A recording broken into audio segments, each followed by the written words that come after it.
ನಮಸ್ಕಾರ. ತಮ್ಮೆಲ್ಲರಿಗೆ ಗೊತ್ತಿರೋ ಹಾಗೆ ಹೊಸ ವರ್ಷಾಚರಣೆ ಹಾಗೂ ಕ್ರಿಸ್ಮಸ್ ಹಬ್ಬದ ಪ್ರಯುಕ್ತ ಬೆಂಗಳೂರು ನಗರ ಪೊಲೀಸ್ ವತಿಯಿಂದ ಹಲವಾರು ಸಿದ್ಧತೆಗಳನ್ನು ಮಾಡ್ತಾಯಿದ್ದೀವಿ. ಬೆಂಗಳೂರು ಸಿಟಿ ಪೊಲೀಸ್ ಕೇಂದ್ರ ವಿಭಾಗದಲ್ಲಿ ಅದರಲ್ಲಿ ಕೂಡ ಅತಿ ಹೆಚ್ಚು ಜನ ಸೇರಿರುವಂಥ MG road, brigade road, church street, residency road ಮತ್ತು ಎಲ್ಲ ಚರ್ಚಸ್ ಇರುವಂಥ ಏರಿಯಾಗಳಲ್ಲಿ ನಾವು ಇವಾಗಿಂದನೇ ಹೆಚ್ಚು ಭದ್ರತೆ ದೃಷ್ಟಿಯಿಂದ ಕ್ರಮವನ್ನು ತೆಗೆದುಕೊಳ್ತಾ ಇದ್ದೀವಿ. ಎಲ್ಲ ಏರಿಯಾಗಳಲ್ಲಿ ಪೊಲೀಸರು ಫುಟ್ ಪೆಟ್ರೋಲಿಂಗ್ ಮೂಲಕ ಏರಿಯಾ ಡಾಮಿನೇಷನ್ ಎಕ್ಸಸೈಸ್ನ ಮಾಡ್ತಾಯಿದ್ದೇವೆ. ಜೊತೆಗೆ ವೆಹಿಕಲ್ ಚೆಕ್ ಮಾಡುವ ಮೂಲಕ ಅನ್ಆಥರೈಸ್ಡ್ ಆ್ಯಕ್ಟಿವಿಟೀಸ್, ಇಲ್ಲಿಗಲ್ ಆ್ಯಕ್ಟಿವಿಟೀಸ್ನ ಕಡಿವಾಣ ಹಾಕುವಂಥ ಪ್ರಯತ್ನ ಮಾಡ್ತಾಯಿದ್ದೀವಿ.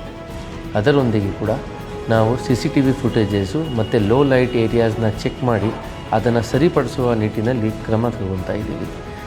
ಇವೆಲ್ಲ ಹಬ್ಬದ ಆಚರಣೆ ಇರ್ಬೋದು ಹಾಗೂ ಹೊಸ ವರ್ಷ ಆಚರಣೆ ಇರ್ಬೋದು, ಎಲ್ಲ ಸ್ಟೇಕ್ ಹೋಲ್ಡರ್ಸ್ಗಳನ್ನು ಒಟ್ಟಿಗೆ ತಗೊಂಡು ಒಂದು ಸಮನ್ವಯನ ರೀತಿಯಲ್ಲಿ ಮುಂದೆ ಹೋಗುವಂಥ ಪ್ರಯತ್ನ ಮಾಡ್ತಾಯಿದ್ದೀವಿ. ನಾನು ಈ ಮೂಲಕ ಎಲ್ಲ ಸ್ಟೇಕ್ ಹೋಲ್ಡರ್ಸ್ಗೆ ವಿನಂತಿಯನ್ನು ಮಾಡ್ತಾಯಿದ್ದೀನಿ. Let's come together, let's join our hands together for a safer festival. ನಾವೆಲ್ಲ ಸಿದ್ಧರಾಗ್ತಾಯಿದ್ದೀವಿ, ತಾವು ಕೂಡ ಆಗಿ. ಧನ್ಯವಾದಗಳು.